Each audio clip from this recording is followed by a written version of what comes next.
Hi teachers, and welcome to session 4 of the Explore the Bible in Joshua, Judges, and Ruth. And today we're going to be in Joshua chapter 6. Today we're going to be talking about why every believer should trust and obey God. And we're going to see the walls of Jericho happening. We already have been talking about how God has made these promises to Israel, to Joshua, and he told him to go, right, be courageous and go do what I've called you to do. And so today we're going to talk about why every believer should trust and obey God. And we're going to look at 4 realities at the walls of Jericho that show us why. And the first reality is that God's instructions are worth following. In verse 12 it says, "And Joshua rose up early in the morning, and the priest took up the ark of the Lord, and 7 priests bearing the trumpets of rams before the ark of the Lord, and went on continually and blew the trumpets, and the armed men went before them. But the reward came after the ark of the Lord." And so that word reward, from my understanding, means basically the assembly of everybody else who wasn't in front of the ark came from behind. And so they came after the ark of the Lord, and the priests going on blowing the trumpets. And the second day they compassed the city and returned into the camp, and so they did 6 days. And so if you read the context, what you're seeing in these verses is God's people doing exactly what he told them to do, right? He told them to march around the city 7 times, don't make a sound, don't shout specifically, but blow the trumpet, right? And when you see the people marching out in front of the Ark of the Covenant, those trumpets are alarming the people of Jericho that God's people are here and God is going to take over. And if you look back into, I think, chapter 5, maybe you'll see references of that. But the point that we're making here in this passage is that God's instructions are worth following. God gave them these instructions. They seem silly at times, and how often, I think as you mature as a believer, you probably don't think they're as silly, but when you first get saved, sometimes you're thinking things that God is telling you to do seem silly. These instructions don't make sense to me. March around the city 7 times, we're at war. Like, that does not make sense. But God's instructions are worth following. God is going to make what God desires to make happen through you following his will. And so God's instructions are worth following is reality number 1. Reality number 2 that shows us why we should trust and obey God is that God's victory is already secure. And so in verse 15 we're going to pick up, and it says, "And it came to pass on the 7th day that they rose up early about the dawning of the day, and compassed the city after the same manner 7 times. Only on that day they compassed the city 7 times. And it came to pass at the 7th time, when the priest blew with the trumpets, Joshua said unto the people, Shout, for the Lord hath given you the city, and the city shall be accursed, and then, or even then, all that is therein,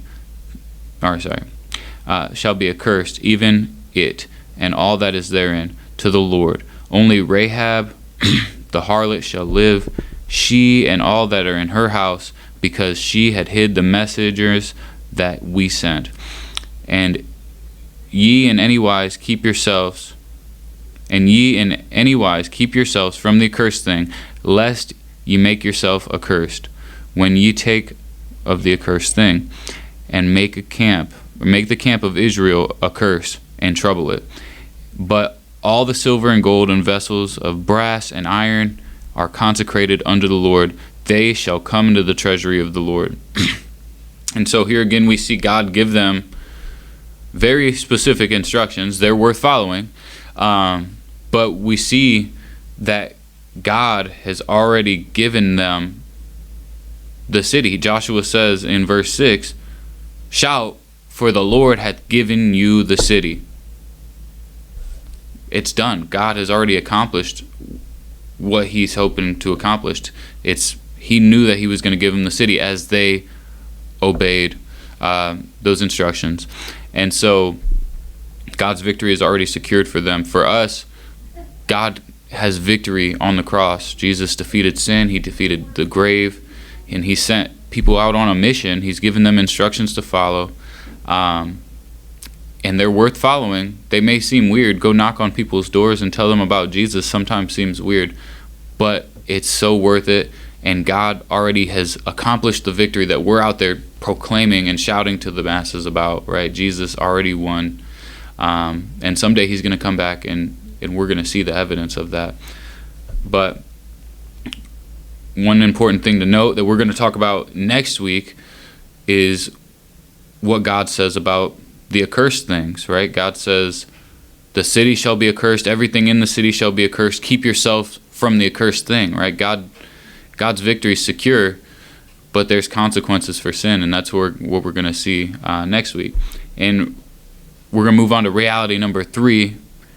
Reality number 3, and reason that shows us why we should trust God, is that God's power is more than enough. In verse 20, it says, so the people shouted when the priest blew the trumpets, and it came to pass when the people heard the sound of the trumpet, and the people shouted with a great shout, and the wall fell flat, so that the people went up into the city, every man straight before him, and they took the city. And they utterly destroyed all that was in the city, both man and woman, young and old, and ox and sheep and ass, with the edge of the sword. This is Jericho. This is a major city. This is a group of people that they would have feared. 40 years ago, they did fear to enter the land, right, because of the people that were in Canaan. And now you see them obeying God, following his instructions, trusting in the fact that he is enough. He's already accomplished it. He told them that I've given you these things, go take them.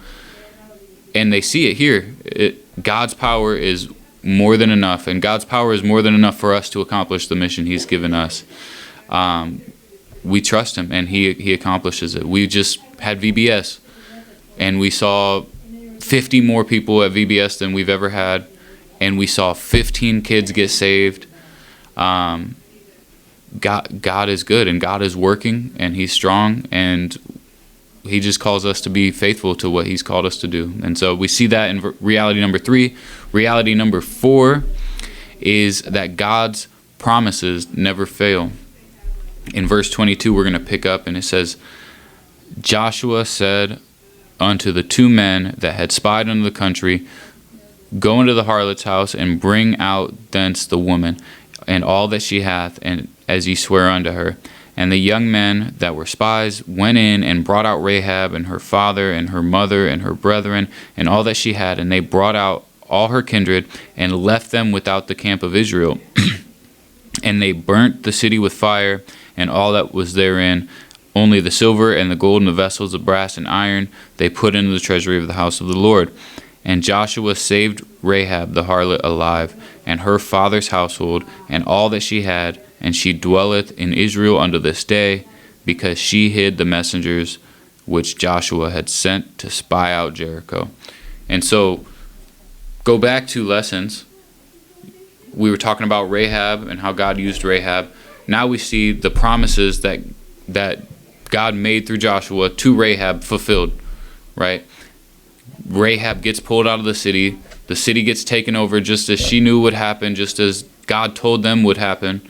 But she's saved. Her and all of her household, just as it was said, it happened. God's promises never fail.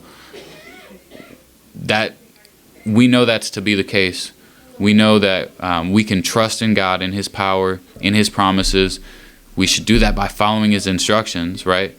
The point of the lesson is trust and obey God. We should trust and obey God. Why? Because, newsflash, God is God, right? His power never fails. His promises never fail. His victory is already accomplished, and he's given us these instructions to follow. So we should trust him and we should obey him. It's a really simple lesson, but there's a ton of things that you could go into if you wanted to in the details of the lesson. But it's just in application. we've been called to do a mission. We've been called to a task. He's given us clear instructions. And what else should we do but trust and obey what he's told us to do? And we'll see his victory accomplished in a temporary sense, but we're going to definitely see it in an eternal sense, because his promises never fail. He's made us a promise that we'll be with him for all eternity in his Son. And so I hope this helped you this week, and I hope this blesses your class as you teach it.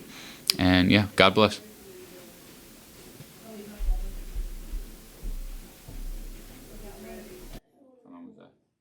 Wait a minute.